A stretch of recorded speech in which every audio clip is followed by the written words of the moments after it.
Hello and welcome to this video lecture series on microprocessor. In this video, we are going to discuss 8085 architecture with the help of block diagram. So this figure represents the 8085 architecture block diagram. So now we all know that 8085 is a 40-pin DIP dual in package, so which operates at 5 volt input voltage. So it has 40 pins and we have some internal architecture blocks. So these are various blocks which are present in the 8085 microprocessor. So we'll start with the registers first. So here W and Z represents my temporary registers. Temporary registers are the registers which are used with accumulator registers during the instruction execution. So these are used in cooperation with accumulator register, and these are temporary register, and these are not accessible for the programmer. So programmers can't access it. So WZ are 8-bit. These both are 8-bit registers which are temporary registers, which means the programmer can't access it, and these are used in collaboration with accumulator during the execution of any instruction. Similarly, B, C, D, E and HL are 8-bit registers. B, C, D, E, HL are general purpose registers, or these are called as scratch pad memory. General purpose register, which means these can be used during the execution of an instruction. So when a programmer is writing any program, in the instruction of any program, the programmer can write these registers, and with the help of these registers it can execute different programs. So these registers are 8-bit, but we can combine them. So we can combine them in register pairs, like B can be combined with C, D can be combined with E, H can be combined with L. So B, C, D, E, H, L are my register pairs. So these are 16-bit. So when I have to operate on 16-bit data, I'll take them as register pairs like B, C, D, E and H, L.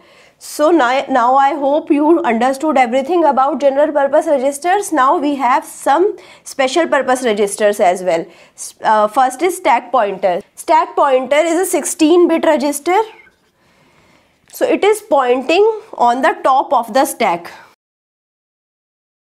So it is storing the information temporarily. So stack pointer is pointing on the top of the stack, and it is storing the information temporarily. Stack is the place where my data is coming. So when the data has to come to the microprocessor, it comes through some memory. So the memory is stack, and stack pointers points to the top of the stack. So the next is program counter. Program counter is the register which is 16-bit. So again, program counter is 16-bit register which is program counter is 16-bit register which is having the program counter is 16-bit register. So it is having the address of the next information to be fetched. So the instructions are in series. So we have various instructions. So we have various datas also for various instructions. The data is to be fetched to the microprocessor.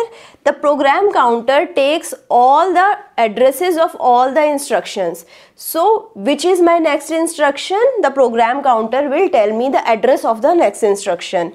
So after that we have increment and decrement address latch, which is also 16-bit. So these are connected through address buses and data buses. Address and data buses are multiplexed address data buses. So these are AD0 to AD7. So from these buses we can transfer address as well as data. But we have some address buses which are specifically for address only. So we have A8 to A15 which are only address buses. So now we have serial input output control. These are controlling the serially input and output of the data from the microprocessor or to the memory or input output device. So the data is taken or given in the serial way. So from here the data is coming in the instruction register. Instruction register stores the data. So it is storing purposes. So it is for storing purposes. After that, instruction decoder and machine cycle encoding. It is decoding the instruction which is coming here. So instruction comes here. After the instruction comes here, it is stored here, and after that it goes to the instruction decoder where the instruction is decoded. What it is saying, it is decoded at this block. After that it is connected to the accumulator. Accumulator is also 8-bit register. Accumulator stores the instruction opcode or the operand temporarily during the execution of the instruction. So we have a temporary register as well, and flags and flip-flops are also, flags are 8-bit, so which are denoting the status of the output. So these are my status registers. It is representing the status of the output data. So these we have various flags which are carry, auxiliary carry, parity, 0 and sign. So we have various flags. So flags are denoting some unusual behavior. Flags are representing in general also, in real world also. When we raise flags raised when some unusual things has happened. So here also flags are representing some unusual things, like the sign is changed from positive to negative, or that output becomes 0, or we have some carry at the output. So the unusual behavior is shown by the flag. We have ALU as well. ALU is the arithmetic logical unit. Arithmetic logical unit is computing, is actually the brain. So it is the micro brain of the microprocessor. So here all the arithmetic and logical operations are carried out. Arithmetic operations like addition, subtraction, logical like or, and, etc. So we have timing and control unit. Timing and control unit means it is controlling the execution of the instruction. So instruction is fetched here, stored here, then it is decoded here. So who is controlling all the timing? So everything should be in a well timed manner. It should become here, after some time it should come here. So the timing is controlled by the timing and control unit. So we have the clock output. We have some clock, which the clock output is connected to the output devices which are connected to the microprocessor, and microprocessor is acting as a clock for the output devices. So X1 and X2 are the clock generators. So after that we have read, write, address latch enable. Address latch enable is used to make this address and data multiplexed bits in the address or data bits. So with the help of ALE we can use AD as A or D.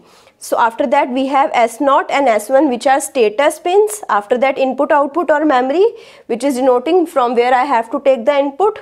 Hold and HLDA, which is denoting the serial input. After that reset in and reset out, which is helping me to reset the microprocessor. After that we have interrupts. So we have various interrupts like inter, RST 5.5, RST 6.5, RST 7.5 and trap. So these are all the interrupts which are present in the microprocessor 8085. So I have a detailed video on each of the topics. You can go to those videos and you can watch how exactly each of the block is working and how we can manage every block in the internal architecture. So we have a broad architecture and we have discussed all the blocks in a broad way. So I'll stop at this point for this video. I hope you like this video. If you like it, share it with your friends as well and subscribe to this channel. Thank you.